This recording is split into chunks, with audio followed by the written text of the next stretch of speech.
इनको सामने लेके बैठा था, गलत कुछ भी नहीं बताऊंगा।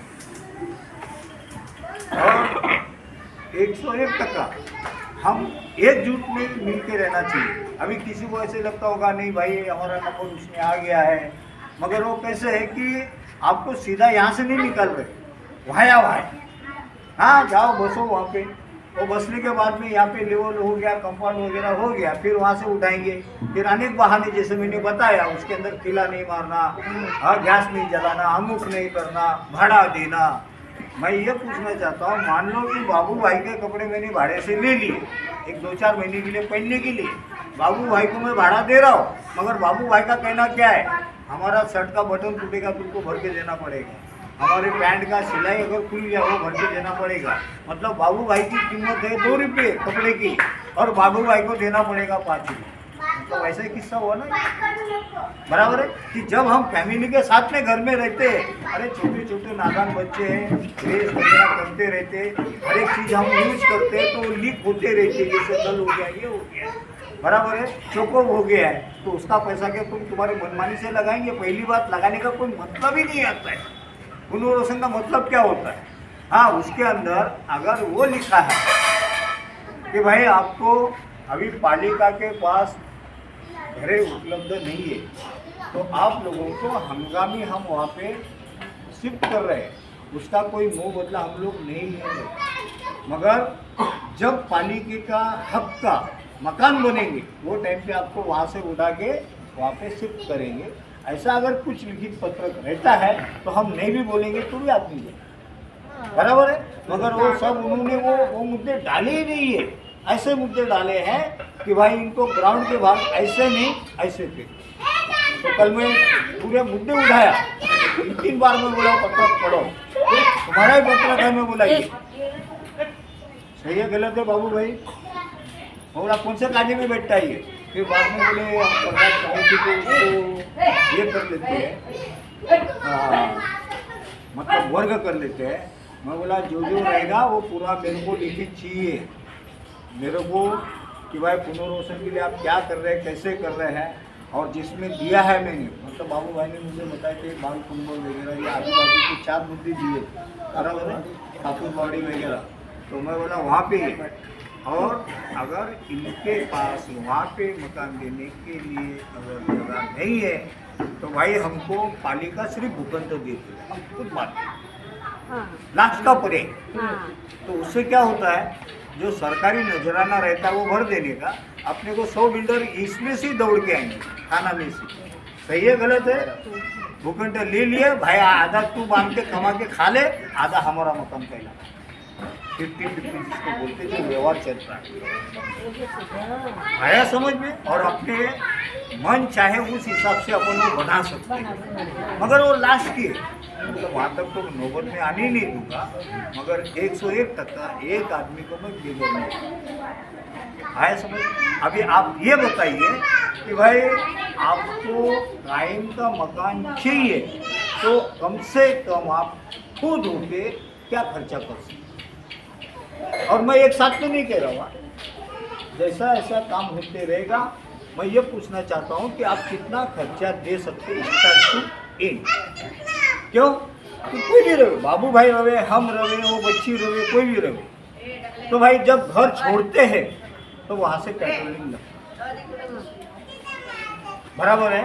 तो ये बातें होना बहुत जरूरी है, नहीं तो क्या होता है कि लाखों रुपए का अपने को 50-60 लाख रुपए का मकान मिलेगा, वो मिलेगा कब मिलेगा, मिलेगा या नहीं मिलेगा, इसके ऊपर हम ज़्यादा विचार करते हैं, बराबर है, अपना अविश्वास ज़्यादा रखते हैं। मगर बाबू भाई को जाने के लिए 100 रुपये की जरूरत है, तो भाई हमने तो दिया था ना, अरे भाई वो 100 रुपये दिया था, स्टार्ट टू एंड के लिए वो 100 रुपया तो देता है उनको, या तो हम उसको पर्याय भी देते कि मेन मीटिंग को मैं आते रहूँगा, आप अपना फॉलोअप लेते रहो, 1 रुपया देने की जरूरत नहीं, पर खुल के बताइए, खुल के, जैसे मान लो कि भाई अभी हमारे कागज पत्र है, क्या क्या चाहिए क्या क्या नहीं चाहिए, हम खुद उसका पाठ पुरावा करेंगे संबंधित अधिकारियों को, मगर जब मेन मीटिंग रहेगी उसकी तो मैं अपने जेब से खर्चा करके वहाँ पे आऊँगा, सवाल वगैरह सब करूँगा। मगर आप कर सकते हैं क्या, और आपको अधिकारी लोग दाद दे सकते हैं, ये सोचिए। मैं उनको अभी आपने तो बोला आप तो सही ना, जरा स्टेप बाय स्टेप से इन्हें दोनों तीनों परहेज खुला रखना, बराबर है। तो उससे क्या होता है कि हम अलग अलग जाएंगे तो हमारे मूवमेंट का चालनी नजर आएगा। तो वो चाहते हैं ना अपन, तो चालनी नजर आ जाएगा। अधिकारी क्या बोलेंगे, इनका एक मत नहीं है, बराबर है। तो उससे होने वाला काम बिगड़ सकता है। उससे अच्छा एक संग हो जाए, आया समझ, एक संग हो जाओ, और हम ऐसा प्यार निकाल रहे हैं कि कोर्ट से बड़ा कोई नहीं, वहाँ पे मिनिस्टर भी कोई बड़ा नहीं है, बराबर है। तो कल वकील के पास हम लोग बैठे, सलाह मशवरा हुआ, फिर बीच में इनको थोड़ा काम था, ये निकल गए। लास्ट में फिर वकील साहब हम लोग फाइनल डिसीजन किए कि प्रशासकीय जो अपन पत्र व्यवहार कर रहे हैं, प्रशासकीय पत्र के ऊपर अपने को कोर्ट के अंदर रीट याचिका दाखिल करें, यानी कोर्ट का अपने काम में रहेंगे तो पालिका प्रशासन के ऊपर दबाव रहेगा। अगर उन्होंने बोला कि हम ऐसा नहीं ऐसा करेंगे, तो कोर्ट से वकील मार्फत अपन ऑर्डर निकाले ना, तो आयुक्त तो भी रहेगा, तो उसको सब छोड़ के वहाँ पे जाना पड़ेगा, क्योंकि कोर्ट के सामने कोई बड़ा नहीं, कोर्ट से नहीं। तो ये सब बातें, अगर अभी मैं मेन पैसे की बात कर रहा हूँ, अगर आप टप्पे टप्पे से थोड़ा थोड़ा खर्चा देंगे तो आपको आसान होगा। मगर एक बात पूछ सकते हैं आप कि साहब हमने पहला 1 रुपये दिया, उस 1 रुपये का क्या हुआ? चलो अभी हम 2 नहीं तो 3 रुपया देने को तैयार हैं। अगर वो 1 रुपये का कामकाज क्या हुआ वो आपके नज़र में आया तो आपको 2 रुपये बाद में देना ही देना। फिर वो 2 रुपये में से कहाँ तक काम आया? सिर्फ हमने अर्जी दी, स्टैम्प मार के लेके आए, उसके ऊपर भरोसा कतई नहीं, बराबर बाबू भाई। अगर हमने स्टैम्प मतलब पत्र दे दिए, स्टैम्प लेके आए, तो उसके लिए 1 रुपया नहीं घना नहीं, वो रुपये का क्या हुआ? पत्रक दिए, वो पत्रक से क्या हल निकला प्रशासन में और आपने, तो उसका उल्लेख कुछ ना कुछ होना चाहिए, बराबर है। फिर उसको पर्याय उन लोग पत्रक देंगे, फिर भाई अपने को अगला ये लड़ाई करना है, तो उसके लिए जो 2 रुपया लगेगा तो वो देख के आपको खर्चा देना है। कल ऐसा नहीं हो कि भाई बाबू भाई अपना घर बचा रहे हैं, अपने का मतलब अपने लोगों का पुनर्वसन कर रहे हैं, तो बाबू भाई को देख के आदमी को एक डर पैदा नहीं होना चाहिए, अरे बाबू भाई आए, ऐसे भी बात होने वाली नहीं है गुस्से से, चलो बाबू भाई के सामने आना ही नहीं, तो ऐसा डर आपस में नहीं होगा। और तीसरा पर्याय मैं आपको बताता हूँ, सबसे बढ़िया पर्याय, आपका पुनर्वसन करने के लिए मैं खुद अपना पैसा डालूँ, तो आप क्या दें काम होने के लिए?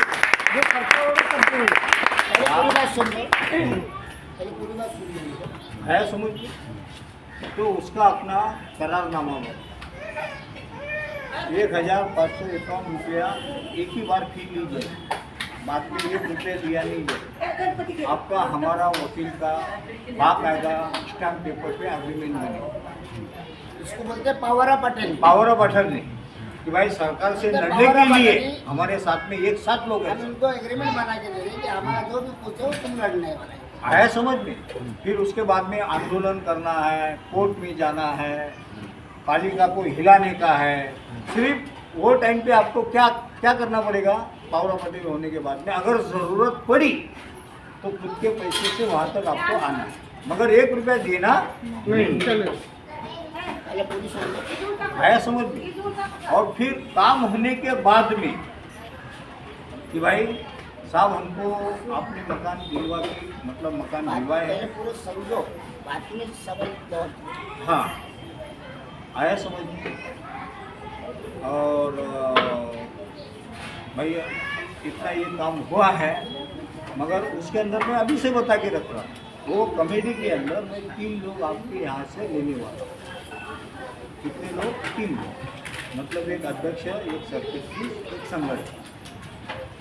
तो वो 3 लोगों को मैं अपनी तरफ से पावर ऑफ अटर्नी दूंगा कि भाई आपके सिग्नेचर से ये मसला आगे लेके चले। उनको आने जाने के लिए भी आपको 1 रुपया भाड़ा देने की जरूरत नहीं रहेगी, क्योंकि अपना ये भी बन गया ना। फिर वो काम सरकाते रहेंगे, तो हमसे ज़्यादा वो आपको बताएंगे कि अपना काम कहाँ पर है। मतलब फसलों का कोई मतलब ही नहीं आता है, आया समझ में? तो इस तरीके से अपने को कामकाज करना है, और काम होने के बाद में जो हम लेंगे, जो हम खर्चा करेंगे, उसमें हम अपना निकाल लेंगे, और आप लोगों के सामने जो 3 लोग दौड़े हैं उसके अंदर उनका भी हिस्सा है, क्योंकि वो अपना घर बार की तरफ नज़रअंदाज करेंगे और आपके लिए दौड़ते हैं। तो आप गरीब है तो वो भी श्रीमंत नहीं, बराबर है। तो बाद में आप बोलना नहीं चाहिए बाबू भाई अपन तो 500 घर एक साथ में रहते थे और हमने तो दे दिया थोड़ा थोड़ा करके पैसा, मतलब एक साथ में इतना पैसा हम दे रहे और तुम क्यों नहीं दिए? मगर बाबू भाई दौड़े कर दिए सब काम। मतलब 3 लोग हमको तो नहीं मांगता हुए नहीं मांगता, नहीं वैसा नहीं होता पहले है। अपना बताओ, मेरा बोलने का मतलब क्या है? अरे अगर नहीं होता मैं भी नहीं लेता, चलो जान दो। अरे नहीं लूंगा मैं भी। नाही पैसे नाही घेतले, 1 मिनिट, नाही 1 मिनिट, हे पूरी त्याचं उत्तर देतो ना मी, त्याचंही उत्तर देतो। अगर मैं ऐसे कागज पत्र हिलाते रहो तो 10 साल नहीं है, मेरी उम्र निकल जाएंगी, मगर मेरा काम नहीं। अधिकारियों को विश्वास में लेना पड़ता है। थोड़ा साइड में। हाँ, अधिकारी जो है उनको विश्वास में लेना पड़ता है कि साहब जी आपको नहीं दिया, आया समझ में? मगर हमारा काम होना चाहिए, और आपको कब मिलेगा? काम होने के बाद। ये सब बातें होती रहती, काम होने के बाद। हाँ, काम होने के बाद, काम होने के बाद काम होने के बाद। अभी इनकी मर्जी रहेगी, ये इनका क्या फी लग रहा है, कितना खर्चा आ रहा है, वो अपने हिसाब से भरने वाले हैं। इनका कहना ऐसा है, ये पावर ऑफ अटर्नी बना के लेंगे और कल अपन वो पैसा नहीं चुकाएंगे, अपने पर केस भी कर सकते हैं। इनका बोलने का ऐसा सीधा धोरण है। अरे काम होने के बाद क्यों नहीं देंगे? इसका कोई मतलब ही नहीं आ गया ना। तो नहीं देगा तो हाँ, वो तो है ही है कि भाई खर्चा हम नहीं बोलने किया, बात बता। बराबर है। उसके बाद में अगर हमने आपका काम नहीं किया है तो आप भी हमारे ऊपर केस कर सकते हैं, ये ना भूलो। मतलब एक मिनट से बंधे हुए मेरा बोलना ऐसा था सबको, हाँ, कि अभी आप भाई एक रकम बोलो, एक रकम एक बार बोलो कि वो हिसाब से हम जमा करके जो है वो फी भर देंगे। इनका कहना ऐसा नहीं है, उनका कहना ऐसा है कि कितना पैसा लगेगा उसका कोई जजमेंट नहीं है। क्योंकि अभी तक अपन बैठे ही नहीं ना अधिकारियों के पास में, सिर्फ ये चालू मीटिंग है। बोला बोल अरे बोलो गपचूपासून चालत नाही. मला तर पेढ्यामध्ये लोकांच्या धाक दूर राहते. मला किती भरावं लागेल, काय करावं लागेल, कारण सगळं कोण कागदपत्र विचारून खाणार आहे, कोण भांडी घासून काम करून खाणार आहे, कोणाची कॅपॅसिटी नाही आहे काय द्यायचं. तर तसले पण लोक आहेत, पण ज्याची कॅपॅसिटी नाही द्यायची तर मग त्याला आपण घर देणार नाही असं नाही. तसं चुकून नाही आहे. एक मिनिट, मी काय सांगायला लागलो तर जो खर्च माझा होईल त्या खर्चा सगळं तुम्हाला 3 जणांना माहिती आहे ना. बाबू भाई जो काम करेंगे, जो आपको 3 लोगों को जो मैं अधिकार दे रहा हूँ, वो आपको मालूम ही रहेगा ना कितना कहाँ पे खर्चा आएगा. नहीं वो बात में एक्सेप्ट करता हूँ. आएगा समझ में. आएगा वो बात का अटकने वाला नहीं है. बात में जब काम सब हो जाएगा, ओके हो जाएगा, सब मिल जाएगा, समझ लो. बाद में हमें जो रकम चुकाना पड़ेगा वो रकम हमें मालूम पड़ना चाहिए कि हमें कितना चुकाना है. अरे बाबू भाई मैं क्या बोल रहा हूँ, फिर आप मतलब थोड़ा अलग है. मतलब मेरा कहने का मतलब क्या है, सुनो मेरी बात.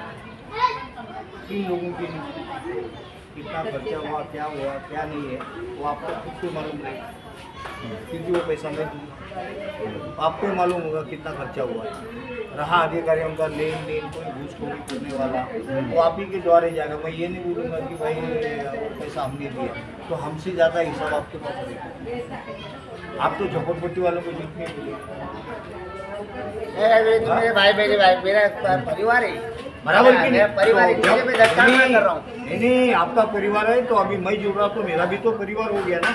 मैं तो ऐसा नहीं ना छुरा लेके बैठा हूँ कि हाँ भाई एक मकान के नीचे इतना दूंगा, वो मकान के इसमें इतना दूंगा। अरे किसकी आइपत है ही नहीं है, तो वो टाइम पे हम मदद करना चाहिए, हम हेल्प करना चाहिए। मान लो अगर कोई बेवारिस लाश आपने यहाँ पे गिरी है, तो हम सिर्फ रोते नहीं रहना है, उसको मशान भूमि तक लेके जाना, उसका निधि करना, ये अपने सर्व सामान्य लोगों का कर्तव्य है। ये बुरी वो गैस बन गया। हाँ हाँ आएगा समझ।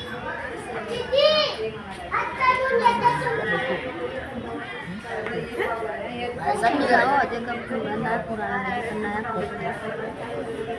हाँ हम लोग का घर छूटा रहने